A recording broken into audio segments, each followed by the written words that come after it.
Marcellin Agaya, le ministre délégué à l'économie, était face aux honorables députés de la Commission des finances. Le membre du gouvernement est allé défendre le projet de loi rectificatif autorisant l'État gabonais à contracter un emprunt auprès de la BDAC pour un montant de 40 milliards de francs CFA.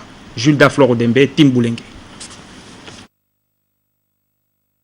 L'aménagement des bassins versants de la capitale, la question a focalisé les débats au cours de cette audition du ministre délégué à l'économie Marcellin Agaya, venu présenter aux honorables députés le projet de loi de ratification de l'ordonnance autorisant l'État gabonais à contracter un emprunt auprès de la Banque de développement des États de l'Afrique centrale pour un montant de 40 milliards.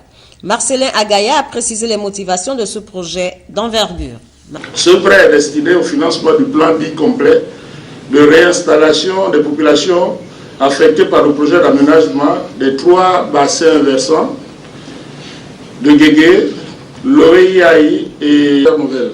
La ville de Libreville est confrontée à de graves problèmes d'évacuation des eaux usées et pluviales. Cette difficulté occasionne des décès par noyade, des problèmes de santé, des dégâts matériels d'équipement collectifs, des biens privés et des biens de production, ainsi qu'un ralentissement général des activités, ce qui constitue un frein au développement économique et humain. L'aménagement des 10 bassins versants nécessite le déplacement involontaire de plus de 6 000 personnes vivant dans les zones concernées par le projet. Par ailleurs, un plan de réinstallation des familles a été élaboré conformément à la réglementation du Gabon. Le projet consiste en la réalisation en coltant au quartier d'Iplen à Aimé des travaux nécessaires à la viabilisation du site de relogement et à la construction des habitations et des équipements collectifs nécessaires à la vie quotidienne des citoyens. Pour ce qui est des objectifs, le projet a pour finalité de reloger près de 6 900 personnes, soit environ 1 700 ménages. Ce projet permettra de réduire l'habitat spontané, réduire les phénomènes de l'occupation anarchique du sol, favoriser l'habitat durable et améliorer le cadre de vie des populations. Toutefois, les députés de la Commission des finances ont sollicité des éclaircissements sur la dite ordonnance qui va être traitée en urgence au regard de l'importance des travaux, lesquels travaux seront exécutés sur une durée de 9 mois. La réforme administrative au menu de l'audition du ministre en charge de la fonction publique, Serge Maurice Mabiala, qui lui était face aux honorables députés de la Commission des lois, des affaires administratives et des droits de l'homme. Tim Boulenge, Henri Nestor Ndjavé. Face aux honorables députés de la Commission des lois, des affaires administratives et des droits de l'homme, que préside l'honorable Barnabé Ndoumou Mambungu, le ministre Serge Maurice Mabiala, en charge de la fonction publique, de la réforme administrative et de la modernisation des cadres juridiques et institutionnels, a d'entrée de jeu souligné que l'ordonnance soumise à l'examen des honorables députés vise à rendre conforme à la Constitution certaines dispositions de la loi numéro 020/2005 du 3 janvier 2006 fixant les règles de création, d'organisation et de gestion des services de l'État.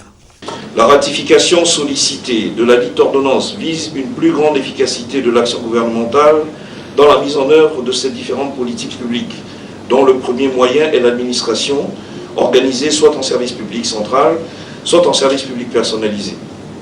Leur création, organisation ou réorganisation exige une grande flexibilité que lui offre le règlement, contrairement à la loi qui requiert une procédure plus longue. Selon le membre du gouvernement, cette ordonnance soumise à ratification a tout aussi donné l'opportunité à l'exécutif de corriger certaines aspérités que contient la loi 20/2005 du 3 janvier 2006. Aussi, a-t-on procédé à la modification des articles 12, 13, 14, 51, 75 et 77, à l'effet de les rendre plus compatibles avec la réforme administrative et institutionnelle engagée depuis plus d'une dizaine d'années et de mieux répondre aux impératifs de gestion des cadres organiques.